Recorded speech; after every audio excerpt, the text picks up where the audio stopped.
Magandang gabi, Luzon, Visayas, Mindanao. Ang tanong ng Pilipino mula sa Caloocan City. Ang tanong ng Pilipino mula sa Danau City, Cebu. Ang tanong ng Pilipino mula sa Surigao del Sur. Lahat ng yan sasagutin ni Kuya Alan dito lang sa Cayetano in Action with Boy Abunda. Magandang gabi, Luzon, Visayas at Mindanao. Ito po ang tanong ng Pilipino dito sa Cayetano in Action with Boy Abunda. Ang unang katanungan po ay mula sa Caloocan City, mula kay Janet. Kuya Alan, kung OFW po ang nanay ng mga bata, automatic na bang mapupunta na sa tatay ng mga bata ang custody ng mga anak nila kahit hindi kasal yung nanay sa tatay? Paano po kung mas gusto ng nanay na mapunta sa lola yung mga bata kesa sa tatay? Kuya Alan? Sa dami po ng mga magulang na nag-abroad o kaya umaalis sa kanilang bayan para magtrabaho sa iba, napakagandang tanong niyan. So kung kayo'y mag-asawa at may anak kayo, joint kasi yung inyong parental authority. So pag umalis yung isa, may parental authority pa rin yung isa, di ba? Pero pagka hindi kayo kasal at yung parental authority na sa'yo, hindi automatic na mapupunta dun sa tatay yung parental authority ng anak. In fact, meron po nga sa ating batas na order nito, no? Na kapag wala yung nanay, ang substitute parental authority mapupunta sa grandparents at pagkatapos dun naman sa kapatid na more than 21 years old. So kung nasa abroad po yung nanay, may parental authority pa rin siya. So pag iniwan yan sa lola, pwede po yan. At kung yung lola po ay magkakaroon ng substitute parental authority, hindi po automatic na pwedeng dumating yung tatay, ilipat mo sa akin. Now, ang exception dyan is kung yung tatay ay magpe-petition sa korte at sasabihin kasi na may problema sa may nagkukup-kup ng bata. Maraming salamat, Kuya Alan. Our next question ay mula naman sa Danau City, Cebu. Mula ito kay Jillian. Kuya Alan, may kapitbahay po kami parating nagpa-party sa bahay nila. Umaabot po ng hanggang 3 a.m. ang pagkakaraoke. Pinababarangay na ho namin, pero parang wala pong nagawa ang barangay. Ano po kaya ang susunod na gagawin kong hakbang? Kuya Alan? Salamat na tinanong mo yan kasi napakarami po ang nakakaranas ng ganyan. Kasi ang Pinoy po, pag nagkakatuwaan, gusto talaga magkaraoke at hindi sapat na sila lang nakakarinig. Ang gusto nila buong barangay. Alam na alam ko po yon kasi yung lugar po namin ay medyo open. So basta't Biyernes ng gabi, Sabado at Linggo, since 1991 na lumipat ako sa lugar namin, meron parating isa sa bawat weekend na pababayaan muna namin lahat ng kapitbahay ng mga 10 in the morning, 1, 2, 3. Pagdating alas 7 ng gabi, medyo pagsasabihan na pakinaan naman ng konti. Pagdating ng 9, pwede nyo bang, di ba? So, ano po muna ang batas?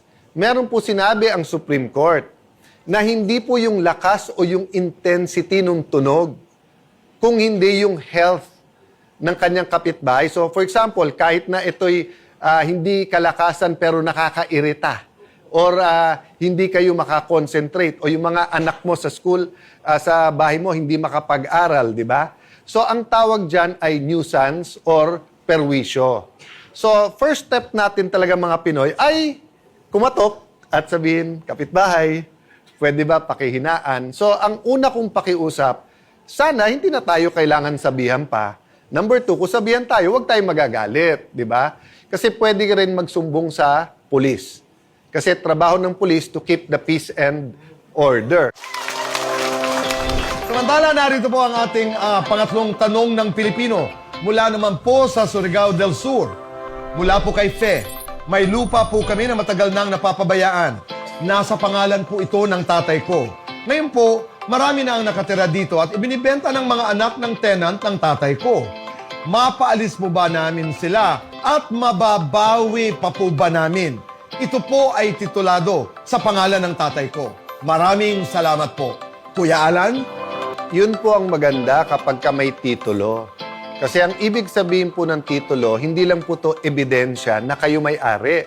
ito ay notice sa buong mundo na undisputed, kumbaga, na amin to, walang makakapag-claim ng iba.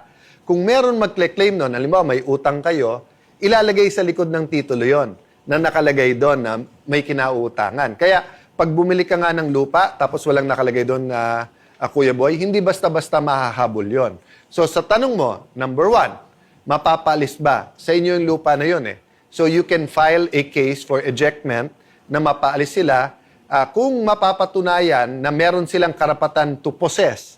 Meaning, halimbawa, nag-lease sila sa iyo at hindi pa tapos yung lease, let's say 1 year, hindi sila basta't mapapaalis. But eventually, dahil sa inyo yon, mapapaalis yon.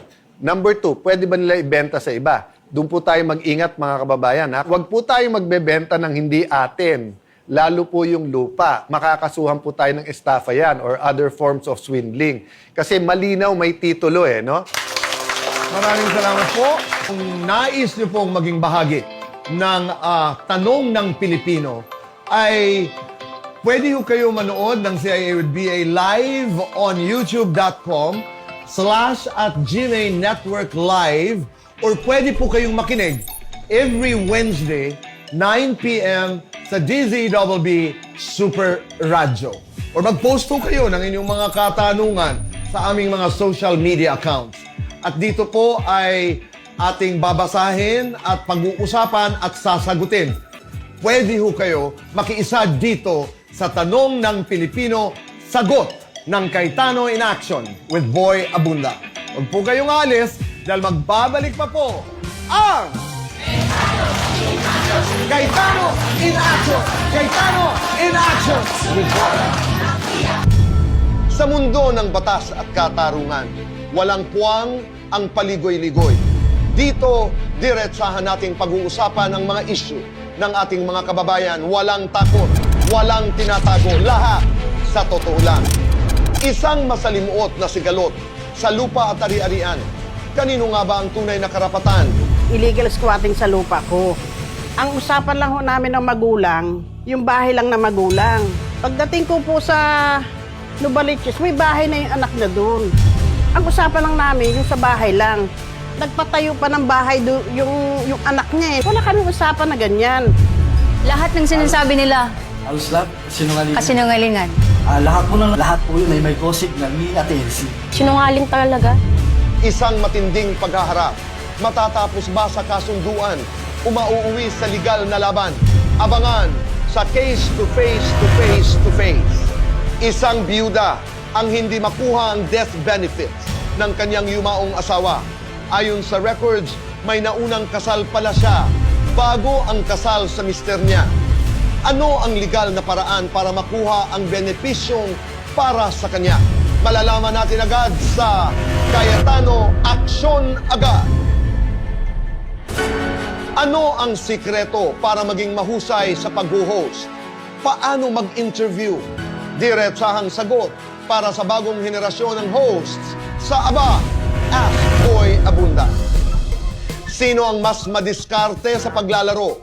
Ang mga guro na sanay sa pagtuturo o ang mga vendors na sanay sa diskarte sa buhay? Premyo ang nakataya kaya lahat sila ay lalaban sa Alan Peter Pick. Walang labis, walang kulang. Diretso sa katotohanan, mga isyu ng batas at tanong na kailangang linawin. Lahat yan, sagot na ng Cayetano in Action with Boy Abunda 2.0.